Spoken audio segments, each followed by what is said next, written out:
It's been pretty awesome thinking about the question why I believe in God, because I think we don't often go there, and I thought it was great to sit and think and reflect on my life, and really it goes all the way back to when I gave my life to Jesus, which is a pretty crazy story. I was 4 years old. Wow. My parents weren't believers. My dad is a believer today, and my mom's a seeker but doesn't know Jesus. And one morning, really early, I got up and I was flipping through the normal Saturday morning cartoons, and I kept,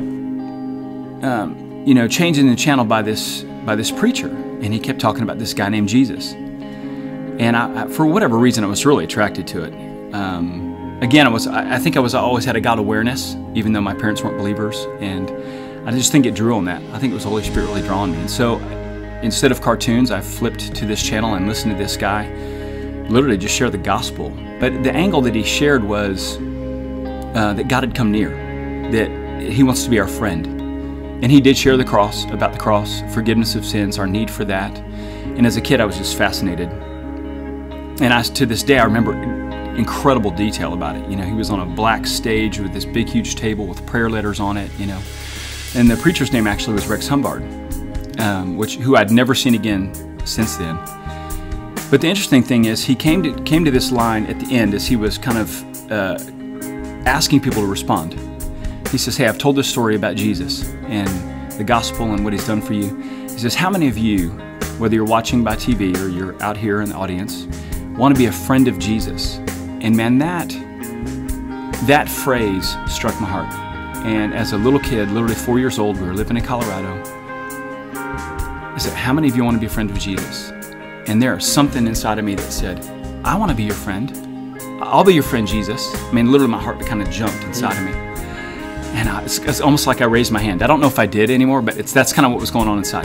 Hey, I want to be your friend, Jesus. And the coolest thing is I remember and think back, in that very moment, I don't know, how do we hear the Holy Spirit? You know what I'm saying? But I just knew as a kid, God was talking back to me. And he said, I want that too. I want to be your friend. And so I just responded. He said, just extend your hand. And so I just did what the guy said, extended my hand. I prayed the prayer after he prayed it. But something changed in me. I mean, that was, no longer was God vague.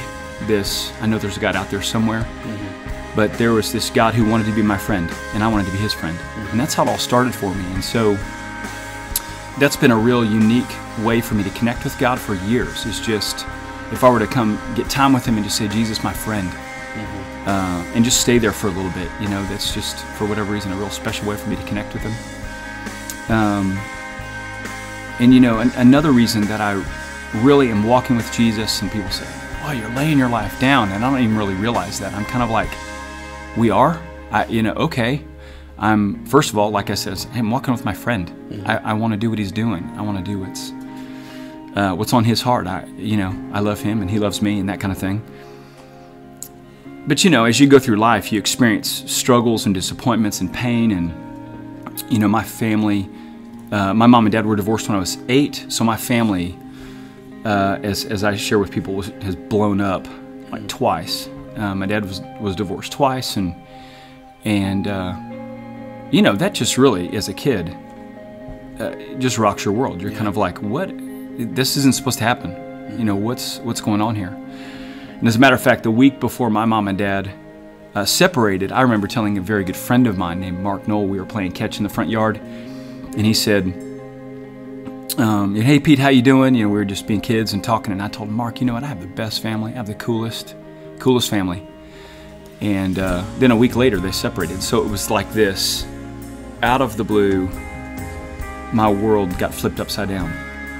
The night that my parents, had this horrible discussion of, hey, we're separating, we still love each other, but we just don't know how to make it work and whatever. I was 6 or 7. I think I was 7 actually. And that night, Dad was coming home late, and I thought, okay, what's going on? He doesn't normally come home late. Though it might make sense that he did, because he was a doctor and he was always on call and doing these different things. And so I came to my mom and I said, hey Mom, where's Dad? How come Dad's not coming home? And she said, oh, we'll talk about it when he gets here.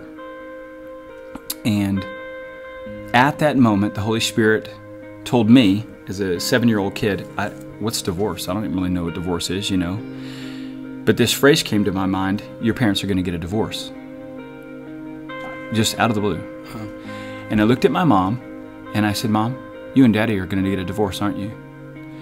And you can imagine, they hadn't been talking about this. They didn't tell us anything. It was basically a word of knowledge, you know, and my mom just had this look on her face like, I've just been exposed. You know what I'm saying? Like this, how could you know that? What's going on? And at the time, I didn't know that was God. But later, you know, as you look back on your life, you're like, hey, God intervened there. And that is really the first time I look back on His faithfulness to me. You know, so you talk about connecting with Him as a friend, and then His faithfulness that He has shown me over the years of the hardships that I've been through, and the struggles that we all have our stories, but just over and over again, He has been absolutely faithful. I can trust Him. I think that's the biggest thing with kids when their parents divorce, or, you know, there's a broken home. It's this trust is broken. It's like your ability to trust becomes dysfunctional. And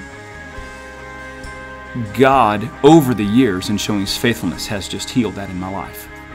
Even back to a time where I can remember about my early 20s, about 22, tears began to roll down my face, and I said, I just was like, Lord, what are you doing? What's going on inside of me?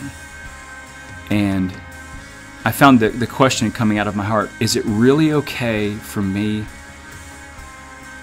to not guard myself? And then it really transferred to God. Is it okay for me to love you, Jesus, this much? Are you going to one day say, hey, Pete, it was great, and take off? Like my mom and my dad did. Now, I love my mom and my dad, but as a kid, you interpret this as they're leaving. And God just did a massive healing. I mean, you know, there was just touch me. You can love me that way. I am here. I am faithful. I am that friend that stays. I will not leave you.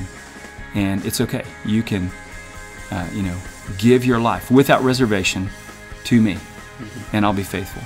So why am I following Jesus? Why do I love Jesus? Why am I willing to quote unquote lay my life down, or maybe make decisions that seem that way? And it's just that nearness as a friend, that faithfulness that over and over and over again in my life I've experienced in small things and in large things. I mean, it's just amazing as I look back. And I honestly can say, and you know, I've talked to so many people that can say the same thing, and that's what I love about it. He's proved Himself faithful, even when I haven't been able to understand.